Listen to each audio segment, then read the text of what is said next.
Hey, this is Kirk, the Bariatric Carnivore. Well, I just got back from Spain. It was a very short trip, but it was interesting. There are a lot of observations that I made about the differences between the overall look of the people at least in Spain and a good hunk of Europe in the airports versus the United States. I mean, I really wish I could take like a picture of the crowds of the people in the airports in the United States versus the airports over in Europe. A very different look.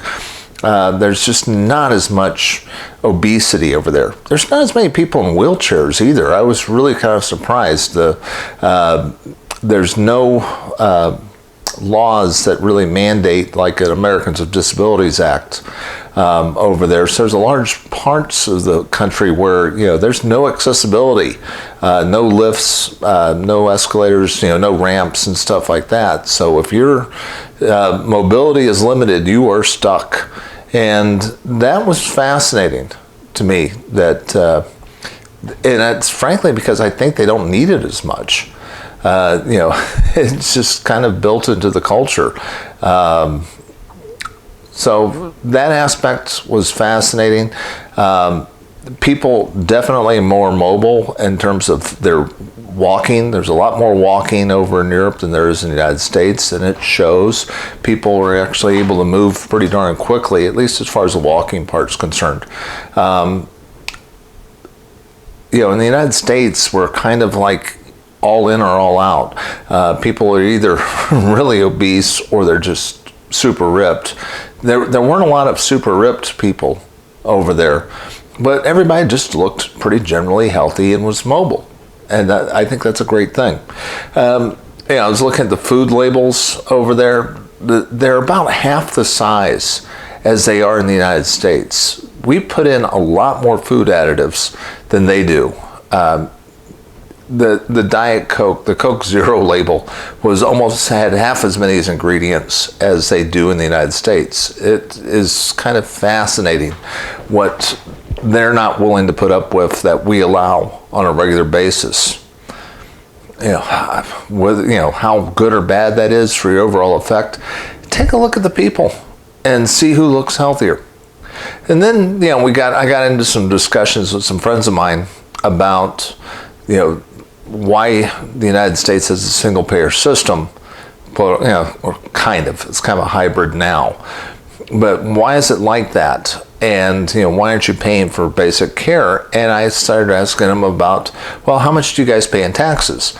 And on average, they're paying about 60% of their income taxes, or income in the form of taxes directly. That is taken out of their income, their paychecks every single month. And that would be triple, really, almost the average person here in the United States when you really look at it. So, they have tripled the income tax that you're paying. Plus, their sales tax is called a value-added tax, and it's hidden. It's a third of the cost of every good sold in the country. So triple your sales tax, triple your income tax, and then you get an idea of how much they are paying for health care, because they do not have the big defense budgets that we have over the United States. That's the biggest part of our government spending, goes to the defense budget. So you will pay for health care one way or the other. In the United States, it's close to $10,000 a year. When you think about the cost of insurance and your out-of-pocket expenses, that's about what we average. But they're paying a lot more than that in terms of taxes, and they're not paying for a big defense budget.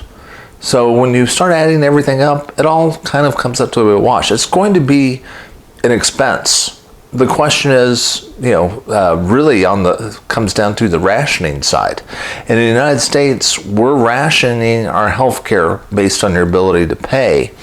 They ration it based on government whim.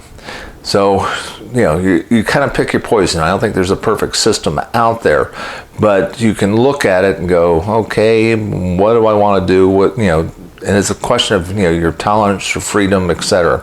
So nothing's perfect. It is what it is. This is Kirk, the Bariatric Carnivore. I try to put out a couple messages each week. I'm heading out on another trip. Be back next week, and hopefully we'll be around for a while. If you like this message, please hit like and subscribe. I will talk to you again soon.